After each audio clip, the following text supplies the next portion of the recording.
Well, baby, I'm on it with a bottle of wine and an old dirt road, and you're ready to go if you want to. Hey, thanks everybody for joining us today. A Live Music Nation podcast, special holiday festival edition. Today we are with Kevin. He is with the Quad City Arts. They housed the Festival of Lights in Davenport. Kevin, thanks for joining us. Happy to be here, Jake. Thanks for having me. Kevin, give us a little background on you. Where'd you grow up? Talk a little bit about your family and your career. Yeah, so I grew up in Geneseo, Illinois, so actually not too far from where the festival is located. And from there, I went to school at Western Illinois University and majored in accounting, and then got my MBA at the same school. And then eventually went on to run a vaudeville theater house in Galesburg, Illinois for 5 years before I transitioned to Quad City Arts. So most of my background career-wise is actually in running nonprofit theaters. And then now it's, has all sorts of arts. So Quad City Arts isn't just music and theater. It is, public art. And we have 2 galleries. We employ young adults to create art in our community and so much more.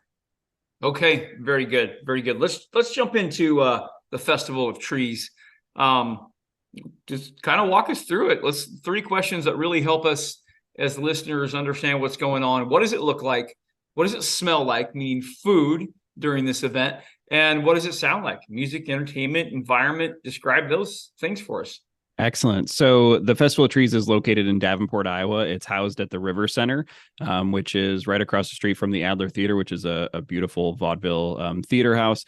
And it is a 10-day festival that happens indoors where you can see, holiday decorations. I mean, really, so Christmas trees, Christmas ornaments, small wonders, which is basically like miniature Christmas villages. We have a gingerbread village as well, Holiday Festival Express, which is a really impressive train setup where kids can, honk the horn and reverse and drive the trains around a really impressive track that changes every year.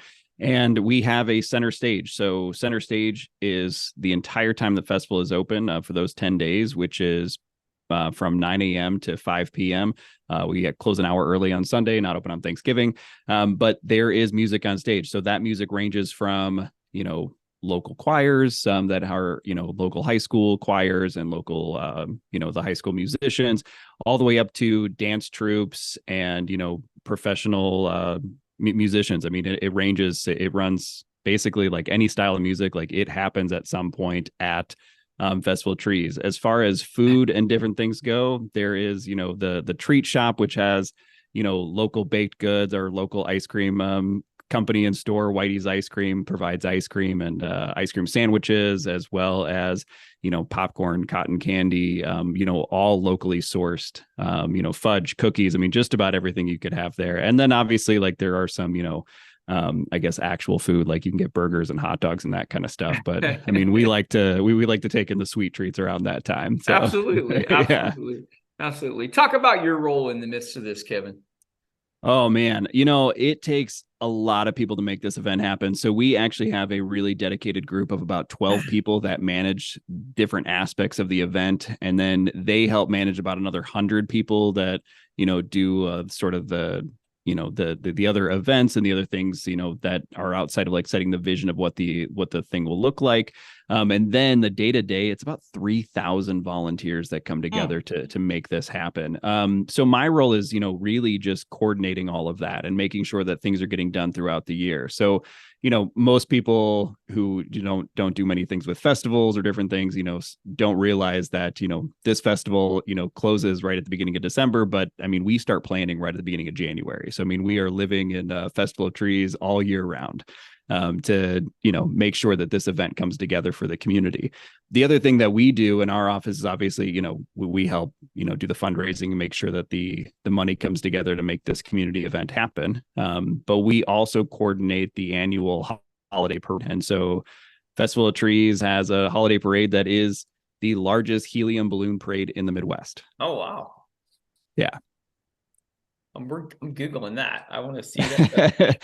It's really impressive. So, I mean, you can find some really great things that basically, a giant Optimus Prime floating down 3rd Street in Davenport, there's been, Kermit the Frog, Elvis, those kind of things that, and the cool thing is we have a lot of really great groups locally that get dressed up and, sort of play with the theme of whatever their balloon is or whatever the theme of Festival of Trees is that year. When did this start? Festival of Trees started in 1988, and then the parade itself, I believe, actually, let me take that back. Festival of Trees started in 1986. The parade started in 88.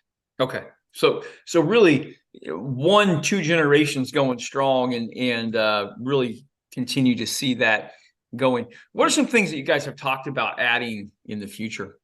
Oh man, it ranges. I mean, just about everything that you can think of. Like we have had a conversation on, ranging from an actual ride-on holiday train to take you around festival. We've talked about, adding more integration with some of our local food vendors and our local community. A beer brewed for the event. Right. And on top of this, like the festival also has some different events that extend after hours. So a couple years ago, that's still going strong. We added a silent disco. So we have 3 professional DJs on stage, and then everybody in headsets. So it's a really, if you've never been to one, it is a weird environment. It's not really my thing, but people love it. They do. But it is nice and quiet. So I mean, there is that. That's funny. Talk about the family involvement, the community involvement, the importance that it is. I'm listening to this and I'm thinking, man, not only the investment of their time and their money, but I'm sure that a lot of families come back just for this one event. Oh yeah. This is a family and a community tradition. I mean, it is the unofficial kickoff to the holiday season here in the Quad Cities. I mean, it is an impressive event. I mean, festival itself has 30,000 people that cross the Flora Festival of Trees every year. And then another, 15 to 20,000 that are there just for the parade. I mean, that is, I will say, in good weather. Some years it's really cold and it's not so fun to be outside. But I mean, it is a family tradition. I mean, people come to take their, some people are there to take some Christmas photos. Some people are there because that's what they have been doing for 30 years. Or, kids went when they were kids and now they're taking their kids. Right. And some of them are volunteering because they know that this takes a lot for our community to put together and to maintain year over year. So it's a family event. I mean, it really does all that. And then, you touched on it as well. I mean, not only is it like a really great community event, it is an economic driver. I mean, it has an economic impact of $2 million annually just itself. Yeah. I mean, so that, that's with, people coming to the event, going to businesses downtown, and you can talk to any business in downtown Davenport. When Festival of Trees is happening, their businesses are full. People are not just going to the festival, they're going to the stores, they're going to get lunch, they're, doing all of the things. So yeah, perfect. Okay. What is the best way that you keep listeners that want to travel into this? What's the best way you keep updated? Is it more a website or your social media posts going to be more updated?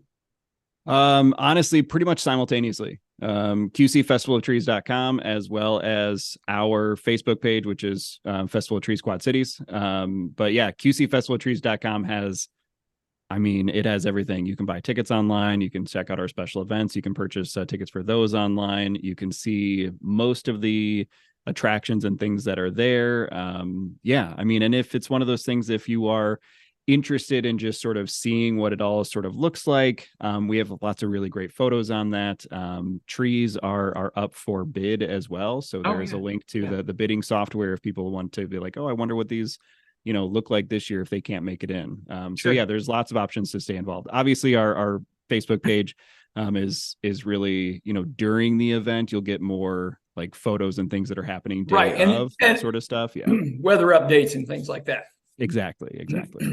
Perfect. All right, Kevin, let's have a couple of fun questions here because I am in live music and live entertainment. I always ask these next 2 questions. They're just for my personal knowledge and data bank. Yeah. Kevin, I want to know, what's the best concert you've ever seen? Oh my gosh, this is a tough one. But I would have to say, oh man, the best concert I ever seen was a band called the Flowbots. Saw them in St. Louis, and I really enjoyed their music, but it was in a really small venue. So just like the energy in that venue, like really played a big part as to like why I enjoyed that concert so much. All right. Second final question. What do you use on the mustache? Is that wax? Is that oil based? Wax? That is actually it's actually a pomade. Same thing I use in my hair. Product called So Shine guys, Gold. if you're listening to this, you need to go to the YouTube and check out the video because he has the amazing mustache going on. So that's pretty cool. I appreciate that. No, absolutely. Kevin, tell us the website one more time. QCFestivalOfTrees.com. All right, guys, check him out. Kevin, thanks for being on with us. I appreciate it. Happy to do it. Thanks, Jake. You bet. Well, baby, I'm on it with a bottle of wine and an old dirt road. Are you ready to go if you want to?